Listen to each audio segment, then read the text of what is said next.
हमारे सी programming for gate की playlist में आपका स्वागत है। हमारी सीरीज चल रही है। अभी हम पढ़ रहे थे इंक्रीमेंट डिक्रीमेंट ऑपरेटर पढ़ रहे हैं। तो हमने एक कॉन्सेप्ट हमारा भी रिमेनिंग था। क्या लिखा हुआ है, what is the output of following C program. तो ये जो हमारा नया कॉन्सेप्ट है, इस क्वेश्चन के थ्रू ही आपको मैं समझाऊंगा। तो ये हमारा प्रोग्राम लिखा हुआ है, इसका आपसे आउटपुट पूछ रहा है। तो इसका आउटपुट क्या आएगा आपके पास, एनी आइडिया? सिंपल सा स्टेटमेंट आपका लिखा हुआ है यहाँ पे, लाइक इंटीजर आपका यहाँ पे डिक्लेयर डिफाइन सब कुछ किया हुआ है और आपसे ये पूछ रहा है। तो आपसे अब यहाँ पे मतलब ये वाला पार्ट पूछ दिया, राइट। ऐसा क्वेश्चन आते हैं, काफी इंपॉर्टेंट कॉन्सेप्ट है, इसको ध्यान से देखना, काफी इजीली मैं समझाऊंगा, काफी आसान टॉपिक है। ऐसा कॉन्सेप्ट आपके पास आ गया। अब यहाँ पे कंफ्यूज आप हो रहे हो कि भैया सर ये तो कौन सा है, ये मतलब क्या इसमें यूज करेंगे, नहीं तो ये इंक्रीमेंट है, नहीं डिक्रीमेंट है, एडिशन है, क्या हम करेंगे? यहाँ पे कुछ मुझे आइडिया नहीं मिल पा रहा है। तो हम इसको क्या करेंगे, क्या यूज करेंगे ऐसे? देखो, तो ऐसे जब भी क्वेश्चन आपको इंक्रीमेंट या डिक्रीमेंट में मिलेगा ही मिलेगा। टेस्ट सीरीज में तो डेफिनेटली मिलेगा आपको, गेट में भी आ सकता है। इस कॉन्सेप्ट पे यूज क्वेश्चन, लेकिन आपको पता होना चाहिए। तो जब भी ऐसा कोई क्वेश्चन आपके पास आता है तो यहाँ पे हम एक कॉन्सेप्ट आता है टोकन जनरेशन का यूज करते हैं। टोकन जनरेशन, तो यहाँ पे हम टोकन जनरेशन का यूज करते हैं। हालांकि आपको पर्टिकुलर टोकन जनरेशन मतलब कि नंबर ऑफ टोकन्स में पूछ लेता है कभी कभी। पुराने गेट के पेपर में देखोगे आप, पूछा हुआ है प्रीवियस ईयर में कि find the number of tokens in the following C program. आपको और टोकन जनरेशन क्वेश्चन मिल जाता है डेफिनेटली। और ये टोकन जनरेशन कॉन्सेप्ट है, ये आपका कंपाइलर डिजाइन का टॉपिक है, तो वहां पे आपको पढ़ाऊंगा अच्छे से। बट आपको मैं यहाँ से बेसिक थोड़ा सा बताता हूँ टोकन जनरेशन होता क्या है। देखो, जो टोकन जनरेशन होता है, हमारा लेक्सिकल एनालिसिस जो होता है कंपाइलर में, फर्स्ट फेज जो होता है, वहां पे टोकन को हम जनरेट करते हैं, मतलब टोकन फाइंड आउट करते हैं। अब टोकन क्या होता है, ध्यान से देखना, अभी बता रहा हूँ क्या होता है। ये होता है meaningful sequence, meaningful sequence, sequence of character. Character बोलो या फिर सीक्वेंस बोलो तब भी चलता है। मीनिंगफुल सीक्वेंस या फिर ऑफ कैरेक्टर, आइदर कैरेक्टर्स और कीवर्ड और फंक्शन, कुछ भी हो सकता है। तो फंक्शन एक्सेट्रा एक्सेट्रा।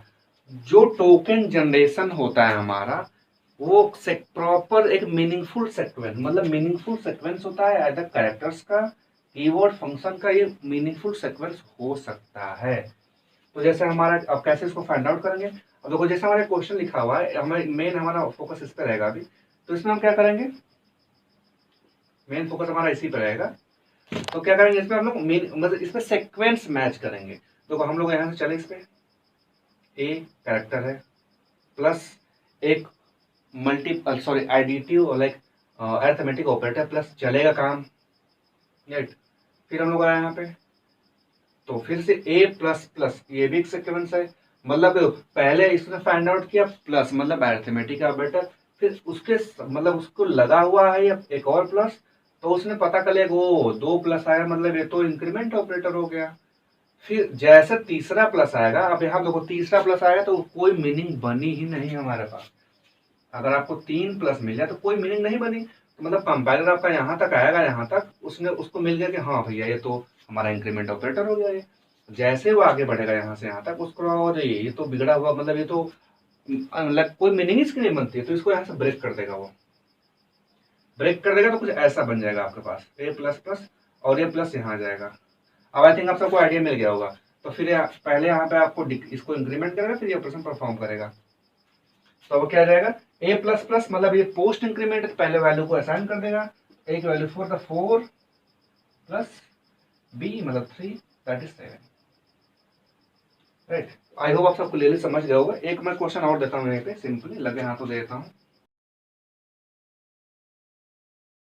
जैसे मान लो वहां पे ए, इसके जगह पे ऐसा कुछ लिखा हो, ए प्लस लिखा हो, थोड़ा सा स्पेस दिया हो और ये लिखा हो, राइट। तब यहाँ पे क्या करेगा, टोकन जनरेशन स्टार्ट करेंगे। फिर से हम लोग टोकन स्टार्ट है, यहाँ पे लिखा है, इसको मेरा करेक्टर चलेगा, प्लस चलेगा, मतलब एक अरिथमेटिक ऑपरेटर, फिर आप इसको मिला गैप। तो जो टोकन जनरेशन में है, वाइड या फिर गैप को काउंट नहीं करता है, इसको लिख लेना। अभी मैं इसको काफी अच्छे से पढ़ाऊंगा मैं कंपाइलर डिजाइन में। वाइड या फिर ब्लैंक स्पेस को काउंट नहीं करता है, राइट। तो यहाँ पे मतलब देखा कि तो ब्लैंक करके मतलब यहाँ से इसको ब्रेक कर देगा, यहाँ से इसको ब्रेक कर देगा, तो आपका ये अलग हो जाएगा, ये वाला पार्ट ए प्लस प्लस, और ये हो गया प्री इंक्रीमेंट। तो इसका आंसर क्या आएगा, प्री इंक्रीमेंट मतलब पहले इंक्रीमेंट करेंगे फिर डिक्रीमेंट करेंगे, तो 4 3 है तो पहले इंक्रीमेंट करेंगे 4 हो जाएगा, तो ये पहले 4 है, ये आपका ए प्लस 4 4 8, राइट। एक क्वेश्चन आपके पास और लेता है, अगर ऐसा लिखा हो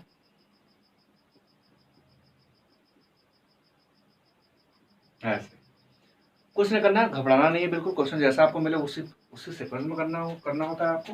कंपाइलर आपका यहाँ से आया, यहाँ पे आया, एक प्लस मिला उसको, मतलब समझा कि वो तो अरिथमेटिक ऑपरेटर है, लेकिन लगे हाथों उसको एक और प्लस मिल गया, मतलब वो समझा कि चलो भैया ये तो इंक्रीमेंट हमारा, ये तो भैया यहाँ से यहाँ तक हमारा हो गया इंक्रीमेंट वाला पार्ट।